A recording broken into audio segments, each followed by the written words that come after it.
Hello everyone, welcome you all in the Phoenix classes. As you all know, we are going through the chapter number 3 of class 12th biology, the human reproduction. The rest of the topic we all have finished. Now today we are going to complete the last topic of the chapter, that is what? Lactation.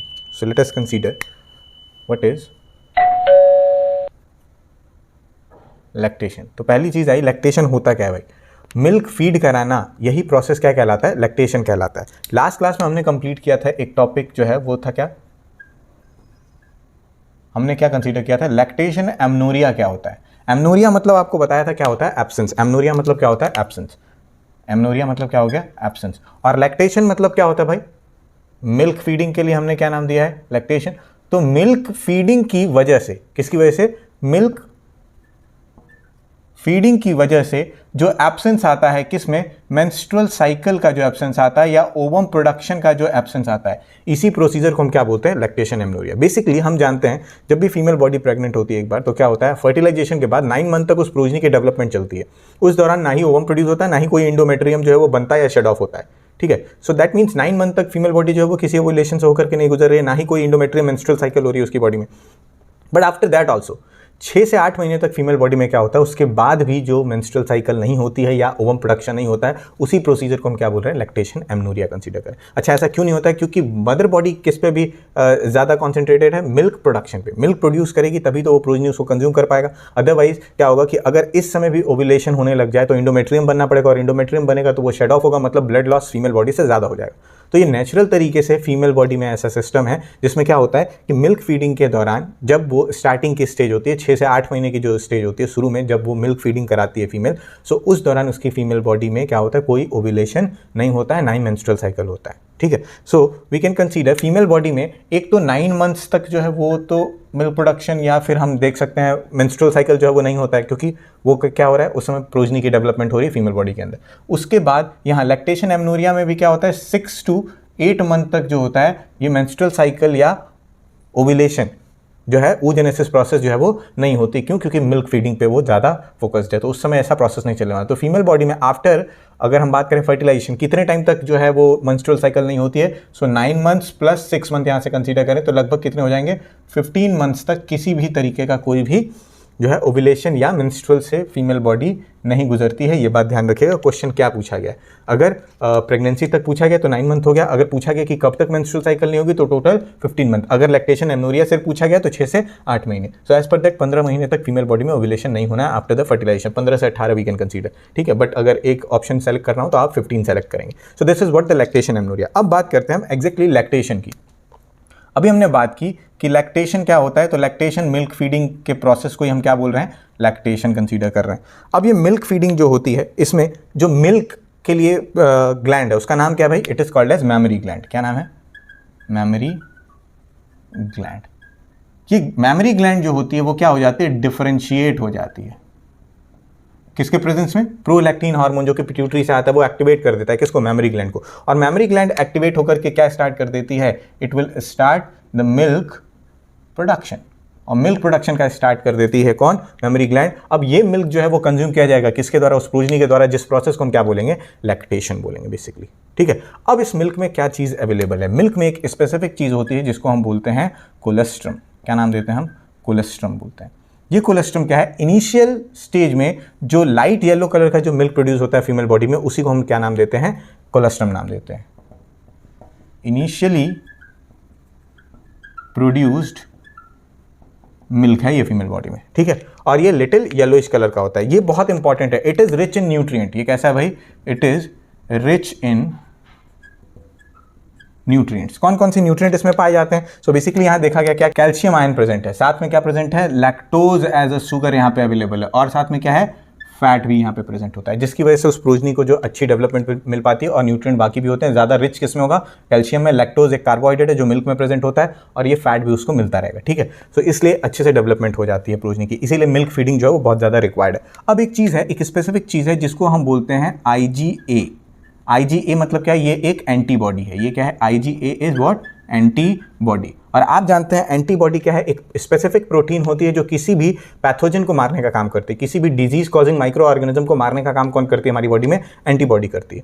अब ये antibody जो है वो कौन सी आई, IgA, और IgA जो antibody है, आप ह्यूमन हेल्थ एंड डिजीज जो चैप्टर है आपका, ये चैप्टर नंबर 8 है 12th का, उसमें पढ़ेंगे डिटेल में कि 5 तरीके की एंटीबॉडी आपको पढ़नी है, IgG, IgA, IgM, IgE और IgD, गेम्ड है GAMED। तो ये जो IgA है ना, ये स्पेसिफिकली क्या है, जो एलर्जीज हैं, जो आपको क्या है इन्फेक्शंस होने वाले हैं उससे बचाने के लिए ये रिस्पॉन्सिबल है। हम जानते हैं जो बेबी है वो अभी तक मदर के वॉर्म में, यूट्रस में जब तक ये डेवलप हो रहा था तब तक उसको कोई इन्फेक्शन का ज़्यादा खतरा नहीं था, लेकिन जैसे ही वो इन्वायरमेंट में बाहर आता है तो इतने सारे पॉल्यूटेंट्स प्लस साथ साथ क्या है, इतने सारे माइक्रो ऑर्गेनिज्म से उसका इंटरेक्शन होता है, तो उससे बचाने के लिए IgA रिक्वायर्ड है उसको, ताकि उसकी इम्यूनिटी क्या हो सके, स्ट्रांग हो सके। और ये अगर IgA स्टार्टिंग स्टेज में उस प्रोजनी को नहीं दिया जाएगा तो क्या होगा, वो अच्छे से ग्रो नहीं कर पाएगा। क्या उसका ग्रो नहीं कर पाएगा, इम्यून सिस्टम अच्छे से नहीं ग्रो कर पाएगा, तो उस बच्चे को लगातार हमेशा बीमारियों का सामना करना पड़ेगा। तो ये कैसी इम्यूनिटी प्रोवाइड करता है, so it provide the passive immunity. कैसी इम्यूनिटी प्रोवाइड कर रहा है, पैसिव इम्यूनिटी। ये पैसिव इम्यूनिटी वाली चीज़ भी आप चैप्टर नंबर 8 में पढ़ेंगे। यहाँ थोड़ा सा रिलेट कर देता हूँ मैं, पैसिव इम्यूनिटी क्या होती है। देखो, एक्वायर्ड इम्यूनिटी 2 तरीके की होती है, एक एक्टिव और दूसरी पैसिव। एक्टिव इम्यूनिटी क्या है, जब किसी पैथोजन का डायरेक्ट इंटरेक्शन होता है बॉडी में और बॉडी खुद से अगर बनाती है एंटीबॉडी, तो इसको हम क्या बोलते हैं, तब इसको हम बोलते हैं एक्टिव इम्यूनिटी, क्योंकि बॉडी एक्टिव हुई, इसमें एक्चुअल जो है बॉडी ने वर्क किया है, तो एक्टिव इम्यूनिटी बोलेंगे। जैसे हम बात करें कोविड के लिए, क्या है भाई, किसी को डायरेक्टली कोविड हो जाता है अपने आप, तो ये एक्टिव इम्यूनिटी, अगर वो अपने आप को बचा लेता है, मतलब उसकी बॉडी के अंदर एंटीबॉडी बन गई और उसने उसको मार दिया, तो भी एक्टिव इम्यूनिटी है। वैक्सीनेशन लगना भी एक्टिव इम्यूनिटी है, क्यों, क्योंकि वैक्सीनेशन में क्या होता है, इनएक्टिव माइक्रो ऑर्गेनिज्म को आपकी बॉडी के अंदर डाला जाता है, तो वो इनएक्टिव माइक्रो ऑर्गेनिज्म आपकी बॉडी के अंदर आया तो आपकी बॉडी ने ही उसको रिस्पॉन्स में क्या बनाया, एंटीबॉडी बनाया। तो आपकी बॉडी अगर खुद बनाती है एंटीबॉडी तो ये एक्टिव इम्यूनिटी का पार्ट होता है। अगर वहीं ये जो है ये दूसरे पे डिपेंडेंट है या फिर रेडीमेड एंटीबॉडी ले रहा है, तो हम क्या बोलेंगे इसको, पैसिव इम्यूनिटी। और बेसिकली यहाँ पे कोलेस्ट्रम जो है वो प्रोजनी को रेडीमेड मिल रहा है, कहाँ से, मदर से, उसके किस पार्ट में, मिल्क में मिल रहा है, ठीक है। तो उसके मिल्क में उसको मिल रहा है क्या, उसके मिल्क में उसको मिल रहा है क्या, ये पैसिव इम्यूनिटी मिल जा रही है। कौन सा एंटीबॉडी मिल रहा है, IgA मिल रहा है, ठीक है, जिसकी वजह से वो कई सारे इन्फेक्शन से बच जाता है। अब बात आती है कुछ फीमेल्स में जो होता है कि जो है ये लैक्टेशन जो है वो नहीं करा पाती फीमेल्स, क्यों, क्योंकि उनके मेमोरी ग्लैंड्स डिफरेंशिएट नहीं हो पाते हैं ताकि वो मिल्क प्रोडक्शन करे। उसके पीछे बहुत सारे कारण हो सकते हैं, वो हार्मोनल इम्बैलेंस भी हो सकता है, बहुत सारे रीजन है। बट अगर वो फीमेल फीड नहीं कराती तो we are going for the some synthetic products, जैसे हम बात करें लैक्टोजन वगैरह मार्केट में अवेलेबल है, जो पाउडर मिल्क वगैरह होता है, ठीक है, उस पर फीड कराते हैं, तो वो चीज़ हमको क्या दे देगी, वो उस प्रोजनी को ये न्यूट्रिएंट वाली चीज़ की भरपाई कर देती है। लेकिन ये IgA जो पैसिव इम्यूनिटी मिलने वाला है ना, वो उसको नहीं मिल पाता है, तो उसका इम्यून सिस्टम इसीलिए कमज़ोर रहता है। तो कोलेस्ट्रम जो है उसमें रिच तो है ही न्यूट्रिएंट में, साथ ही साथ क्या है, IgA अवेलेबल है जो कि उसको पैसिव इम्यूनिटी प्रोवाइड कर रहा है। सिंपल सी बात, अगर मदर्स मिल्क अवेलेबल है so we should go for the mother's milk, and then after अगर नहीं है then we should be for the marketed जो आपको अवेलेबल है उसको इस्तेमाल कर सकते हैं। बट मदर मिल्क जो है वो बहुत ज़्यादा इंपॉर्टेंट बन जाता है यहाँ पे, ठीक है। तो ये रिच इन न्यूट्रिएंट है।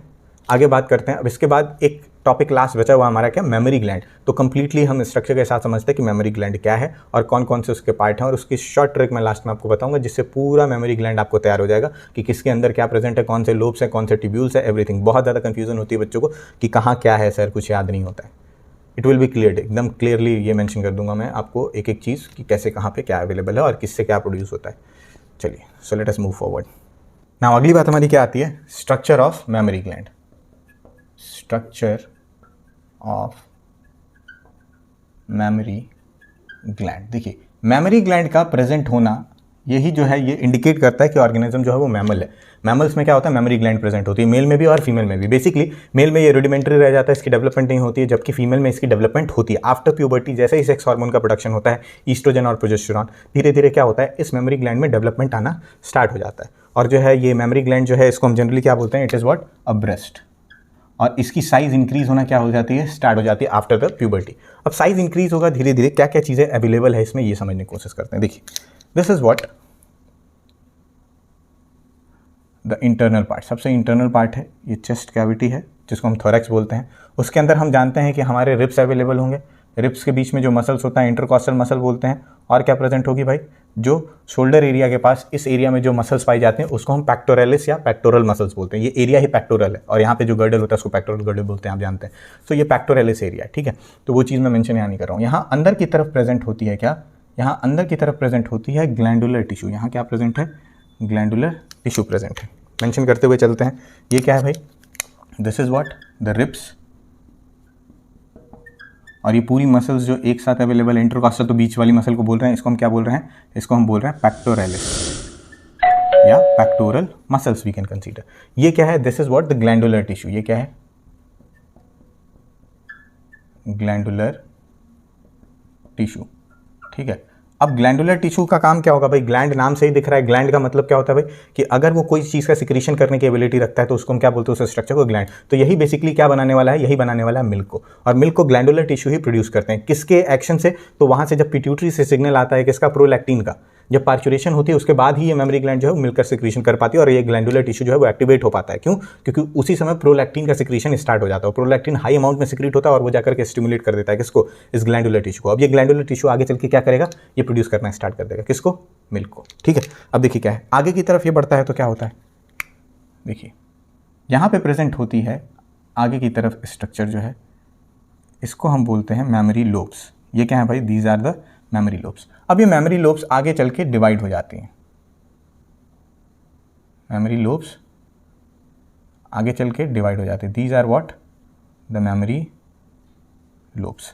आगे चल के ये मेमोरी लोब्स जो हैं वो डिवाइड हो जाते हैं और डिवाइड होके एक सैक लाइक स्ट्रक्चर में ओपन होती हैं, और इन सैक लाइक स्ट्रक्चर्स को हम क्या बोलते हैं, they are called as alveoli. क्या बोलते हैं हम, एल्वेलाई,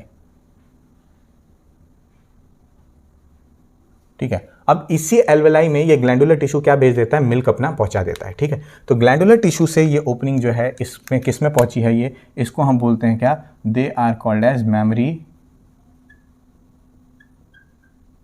लोब्स, या we can say the memory lobules, जो कि 20 से 25 अवेलेबल होती हैं, ठीक है, एक ब्रेस्ट में, ठीक है। अब आगे चल के ये ओपन हुई है एक स्ट्रक्चर में जिसको हमने नाम दिया क्या, it is called as alveoli. क्या बोल रहे हैं हम, एल्वेलाई। मेमोरी की ये एल्वेलाई है जिसके अंदर हम एक एल्वेलाई आपने ऑलरेडी पढ़ा हुआ है, वो कहाँ है, लंग्स में, जो एयर सैक है जिसमें एयर स्टोर होता है, ठीक है, एक्सचेंज ऑफ एयर कराता है। वैसे यहाँ ग्लैंडुलर टिश्यू से जब मिल्क बन के जाएगा तो वो कहाँ स्टोर किया जाएगा, इसी एल्वेलाई में स्टोर किया जाएगा। अब जब भी वो जो प्रोजीन है वो सक आउट करता है इस जो मिल्क है, तो वो कहाँ से आगे बढ़ने वाला है, इसी जो है एल्वेलाई है, इसी से आगे बढ़ने वाला है। अब एल्वेलाई से आगे बढ़ता है तो फिर से ये कुछ डक्ट्स में ओपन होता है, एल्वेलाई से आगे बढ़ता है तो फिर से ये कुछ डक्ट्स में ओपन होता है, ठीक है। तो ये जो डक्ट्स आपको आगे की तरफ दिखाई दे रही हैं, इनका भी एक स्पेसिफिक नेम है, इसको हम बोलते हैं मेमोरी टिब्यूल्स। क्या बोलते हैं, they are called as memory tubules. That is right here, it is what, the memory tubules, ठीक है। अब ये मेमोरी टिब्यूल्स में खुल गए। अब आगे चल के ये मेमोरी टिब्यूल्स आगे चल के क्या होने वाले हैं, आपस में कंबाइन होने वाले हैं। क्या होने वाले हैं, कंबाइन होने वाले हैं। अब कंबाइन होकर के ये क्या बनाएंगे, दे विल फॉर्म, ये क्या होने वाले हैं, एक दूसरे से ऐसे कंबाइन हो गए, ये कंबाइन हो गया,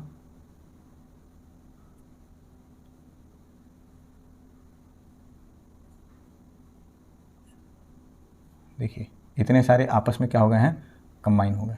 और कंबाइन हो जाएंगे तो ये क्या होंगे, एक स्पेसिफिक स्ट्रक्चर में ओपन होंगे, ठीक है, एक स्पेसिफिक स्ट्रक्चर में इनको ओपन करा देते हैं,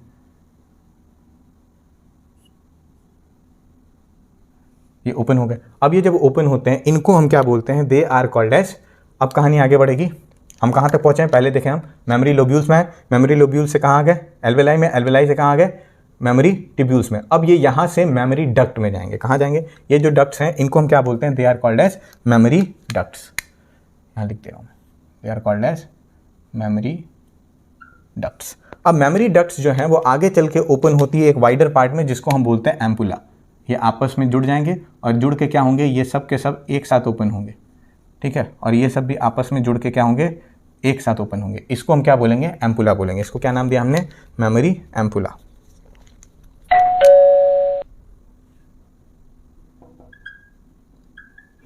एम्पुला, आपने जब फीमेल रिप्रोडक्टिव स्ट्रक्चर पढ़ा था तो उसमें भी पढ़ा था, फैलोपियन ट्यूब का जो सबसे वाइडेस्ट पार्ट था उसको हमने एम्पुला का नाम दिया था। यहाँ भी देखिए जो सबसे वाइडेस्ट डक्ट है उसको हमने क्या बोला है, एम्पुला। अब ये एम्पुला आगे चलती है और आगे चल के एक और डक्ट में ये ओपन होगी, जिस डक्ट को हम नाम क्या देते हैं, that duct is basically called as, that duct is basically called as, उस डक्ट को हम नाम देते हैं लैक्टिफेरस डक्ट। क्या बोलते हैं इसको हम, ये आगे चल के एक साथ ओपन होगी और इस डक्ट को हम क्या नाम दे देंगे, that duct is called as lactiferous duct. अब ये लैक्टिफेरस डक्ट जो है वो एक साथ एक्यूमुलेट होकर के एक ओपनिंग के थ्रू ओपन होती है जिस ओपनिंग को हम, that opening is called as nipple.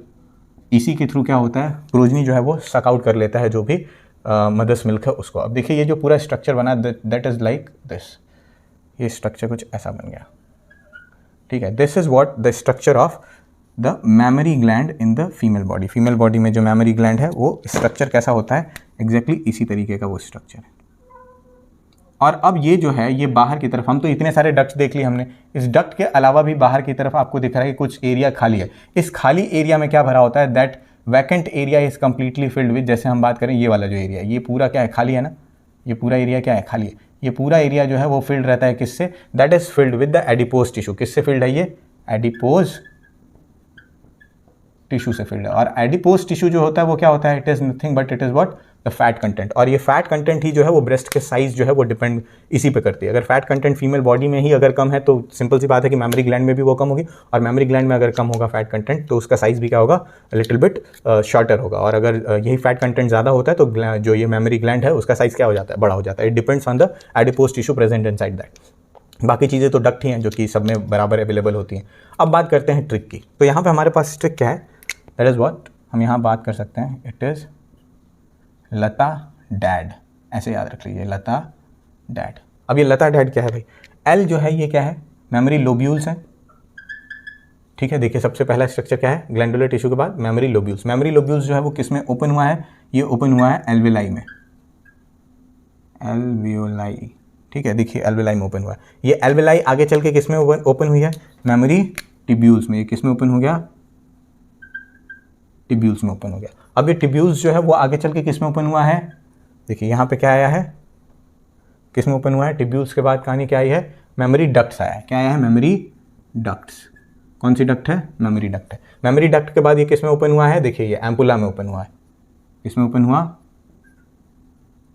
Ampulla में। और ये लास्ट वाला डी क्या है हमारा, ये है लैक्टिफेरस डक्ट। और इसके बाद कहाँ चला जाएगा, निपल में, ठीक है। सो यही पूरा है, ये ए को कंसीडर नहीं करिएगा, ठीक है। सो क्या हो गया, Lata dad is the trick for memorising कि किसके बाद क्या आता है, कौन किस में ओपन होता है, ये बात यहाँ तक आप तैयार कर सकते हैं। एल फॉर द, देखिए पहला स्ट्रक्चर क्या था, लोब्यूल, देखिए एल हो गया। दूसरा स्ट्रक्चर क्या है, ये एल्वेलाई, देखिए यहाँ हो गया। फिर उसके बाद क्या है, मेमोरी टिब्यूल, देखिए यहाँ हो गया मेमोरी टिब्यूल। इसके बाद ओपनिंग जो आई उसको क्या बोल रहे हैं हम, मेमोरी डक्ट, देखिए यहाँ हो गया। फिर उसके बाद हमने बात की एम्पुला की, देखिए एम्पुला यहाँ हो गया। फिर उसके बाद लास्ट में ओपन हुआ है किसमें, लैक्टिफेरस डक्ट, और ये लैक्टिफेरस डक्ट किसमें आ जाएगा, निपल में। So this is what the differentiation. पूरी तरीके से हमने देखा किस तरीके से कौन से पार्ट से कहाँ ग्लैंडुलर टिश्यू को एक्टिवेट करा, वो प्रोलैक्टिन बेसिकली, और यहाँ से मिल्क का प्रोडक्शन स्टार्ट हो गया आफ्टर द पार्चुरेशन। और धीरे धीरे ये जो होगा वो कहाँ जाके स्टोर होगा, ये मिल्क हमेशा स्टोर होने वाला है किसमें, इस एल्वेलाई में स्टोर होने वाला है। इस एल्वेलाई में मिल्क स्टोर रहेगा। और जब भी वो जो प्रोजनी है सक करेगा किसको, यहाँ से जो है मिल्क को सक करेगा थ्रू द निपल, तो उस समय क्या होगा, ये सारा का सारा फ्लूइड जो है वो एल्वेलाई से आगे बाकी डक्ट्स में मूव करते हुए उसके माउथ तक पहुँच जाता है। This is what happening in the memory duct, ठीक है। तो ये मेमोरी ग्लैंड्स जो हैं वो कब डेवलप होना स्टार्ट होते हैं, आफ्टर द प्यूबर्टी। और ये फंक्शनल कब होते हैं, for the milk production, after the parturition. जो कि बेसिक टाइम पीरियड हम जानते हैं कि 6 से 8 महीने है, but it can be lead for the 2 years 2.5 years, it depends. But ज़्यादा एक्टिव कब होते हैं ये, बिटवीन 6 to 8 month। क्यों, क्योंकि उस समय क्या होता है कि जो प्रोजनी है वो पूरी तरीके से डिपेंडेंट होता है मदर्स मिल्क पे। हम बोलते हैं ना 6 महीने तक बच्चों को क्या है, मदर्स मिल्क ही पिलाना चाहिए। सो वो कहानी यहीं से हम क्या करते हैं, उसको शहद दही वगैरह चटाना स्टार्ट कर देते हैं, उसको खिलाना स्टार्ट कर, it's not good. Why, because उससे उसको इन्फेक्शन हो सकता है। और IgA दिया नहीं आपने, मतलब मदर्स का मिल्क जो कोलेस्ट्रॉल है वो दिया नहीं, और डायरेक्टली आप क्या कराने जा रहे हो, उसको फीड कराने जा रहे हैं क्या, जो शहद वगैरह है, उससे भी इन्फेक्शन कॉज हो सकती है। तो 6 महीने तक बिल्कुल रिकमेंडेड है डॉक्टर्स के द्वारा कि क्या है भाई कि जो प्रोजनी है उसको मदर्स मिल्क ही फीड कराए। This is what the entire topic of the lactation. And now this chapter is completely finished. Now from the next class we will start a new chapter, that is what, the reproductive health. Till then, thank you so much, have a nice day ahead. My name is Shubham. Thanks for watching.